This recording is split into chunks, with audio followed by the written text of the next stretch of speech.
여호와는 나의 목자시니 내게 부족함이 없으리로다. 그가 나를 푸른 풀밭에 누이시며 쉴 만한 물가로 인도하시는도다. 내 영혼을 소생시키시고 자기 이름을 위하여 의의 길로 인도하시는도다. 내가 사망의 음침한 골짜기로 다닐지라도 해를 두려워하지 않을 것은 주께서 나와 함께 하심이라. 주의 지팡이와 막대기가 나를 안위하시나이다. 주께서 내 원수의 목전에서 내게 상을 차려주시고 기름을 내 머리에 부으셨으니 내 잔이 넘치나이다. 내 평생의 선하심과 인자하심이 반드시 나를 따르리니 내가 여호와의 집에 영원히 살리로다. 성부성자와 성령 영원히 영광 받으옵소서. 태초로 지금까지 또 길이 영원 무궁. 성삼위께 영광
고린도전서 8장 7절부터 살펴보겠습니다.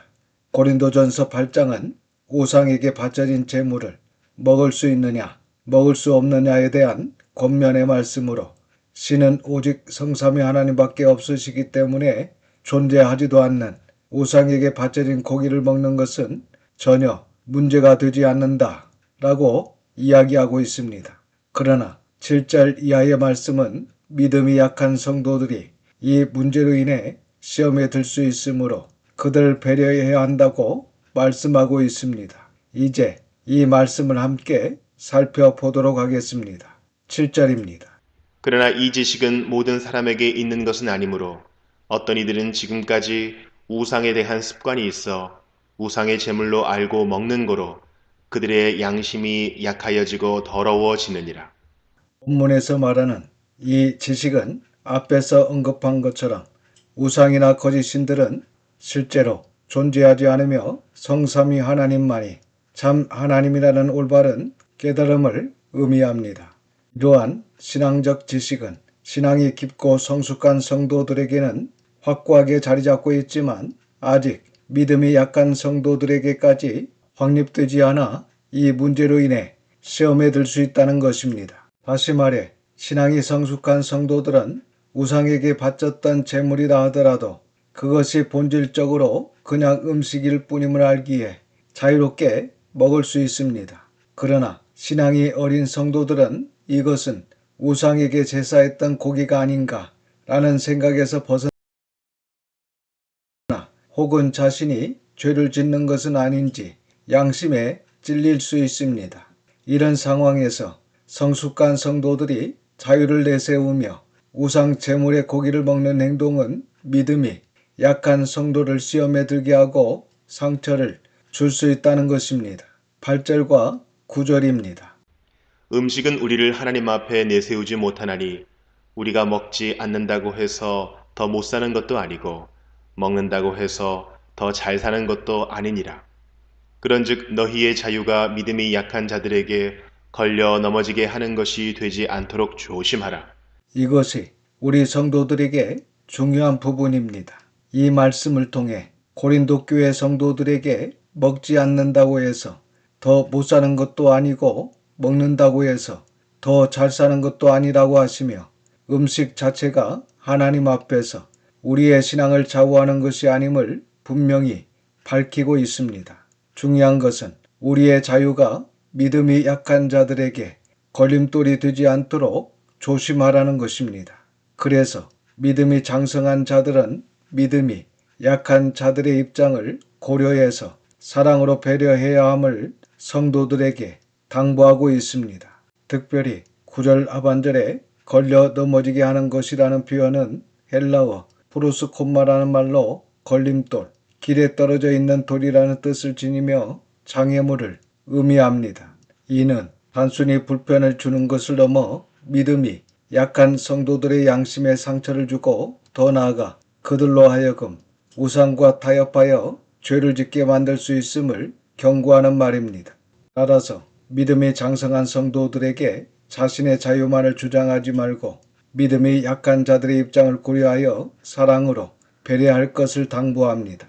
우리 역시 신앙 안에서 자유하다고 할지라도 혹 우리의 말과 행동이 새신자들이나 믿음이 약한 자들의 양심에 상처를 주어 그들을 실족하게 만들 수 있다는 사실을 기억하며 늘 조심해야 할 것입니다. 10절에서 12절입니다. 지식 있는 네가 우상의 집에 앉아 먹는 것을 누구든지 보면 그 믿음이 약한 자들의 양심이 담력을 얻어 우상의 제물을 먹게 되지 않겠느냐. 그러면 네 지식으로 그 믿음이 약한 자가 멸망하나니 그는 그리스도께서 위하여 죽으신 형제라. 이같이 너희가 형제에게 죄를 지어 그 약한 양심을 상하게 하는 것이 곧 그리스도에게 죄를 짓는 것이니라. 믿음이 성숙한 성도는 모든 것을 바르게 이해하고 자유롭게 행할 수 있습니다. 그러나 그 자유가 믿음이 약한 성도들에게 실족의 원인이 된다면 그 자유가 믿음이 약한 성도들에게 걸림돌이 된다면 그것은 단순히 형제를 상하게 하는 것에 그치지 않고 곧 그리스도께 죄를 짓는 것이라고 말씀하고 있습니다. 그러므로 참된 자유는 사랑으로 제한될 때만 온전해집니다. 자유를 주장하기보다 형제를 세우는 것을 우선할 때 우리는 그리스도의 몸을 지키며 주님의 뜻을 따르게 됩니다. 결국 성도의 자유는 자기 만족을 위한 것이 아니라 믿음이 약한 형제를 배려하고 세우는 데 쓰여야 합니다. 이것이 그리스도의 사랑을 따르는 길이며 교회를 건강하게 세우는 참된 자유의 모습입니다. 13절입니다. 그러므로 만일 음식이 내 형제를 실족하게 한다면 나는 영원히 고기를 먹지 아니하여 내 형제를 실족하지 않게 하리라. 바울은 자신의 믿음이 아무리 강하고 자유와 권리가 아무리 분명하다 할지라도 그것이 연약한 형제를 넘어지게 한다면 기꺼이 내려놓겠다고 선언합니다. 그는 자신에게 마땅히 있는 권리조차 주장하지 않고 오히려 그리스도를 위해, 교회를 위해, 그리고 연약한 형제를 위해 절제하며 희생할 수 있다는 것입니다. 이것이 바로 사랑입니다. 바울은 우상에게 바쳐진 재물을 먹는 문제를 다루면서 이미 8장 1절에서 지식은 교만하게 하지만 사랑은 덕을 세운다고 말했습니다. 사랑은 나의 자유를 주장하는 것이 아니라 연약한 이들의 유익을 먼저 생각하며 나를 제한할 줄 아는 마음입니다. 우리 구주 예수 그리스도께서는 우리를 위해 하나님 되심을 내려놓고 대속의 제물이 되어 주셨습니다. 십자가의 죽으심과 영광스러운 부활을 통해 교회를 세우신 주님을 따라 바울 또한 성도로서 누릴 수 있는 정당한 권리를 내려놓고 연약한 형제를 위해 기꺼이 절제하고 포기하는 삶을 살았습니다. 사랑하는 성도 여러분, 우리도 이와 같은 성숙한 신앙으로 나가야 합니다. 바울의 본을 이어 그리고 무엇보다 주님의 마음을 따라 나의 자유를 사랑으로 절제하고 교회를 세우며 연약한 지체를 배려하는 삶을 살아가야 하겠습니다. 주님께서 세우신 교회를 사랑으로 더욱 든든히 세워나가는 여러분이 되시기를 주님의 이름으로 축원합니다. 기도하겠습니다. 아버지 하나님, 하나님의 거룩하신 이름을 찬양합니다. 오늘도 귀한 말씀을 듣게 하시고 깨닫는 마음을 주셔서 감사드립니다. 이 시간 저희가 당연히 누릴 수 있는 성도의 권리와 자유라 할지라도 연약한 형제와 사랑하는 지체를 위하여 절제하고 내려놓으며 포기할 수 있는 성숙한 성도가 되도록 인도하여 주시옵소서. 이렇게 배려하는 사랑과 절제를 통해 교회가 하나 되게 하시고 세워질 수 있도록 지혜와 성숙함을 우리 모두에게 허락하여 주시옵소서. 이번 한 주간도 하나님의 선한 손에 도우심을 믿고 감사드리며 우리 구주 예수님의 이름으로 기도드립니다. 아멘. 지금은 우리 구주 예수 그리스도의 은혜와 아버지 하나님의 그 크신 사랑하심과 성령님의 감화와 감동, 역사와 충만한 교통하심이 모든 성도와 자녀와 가정 위에 이제로부터 영원토록 함께 있을지어다. 아멘.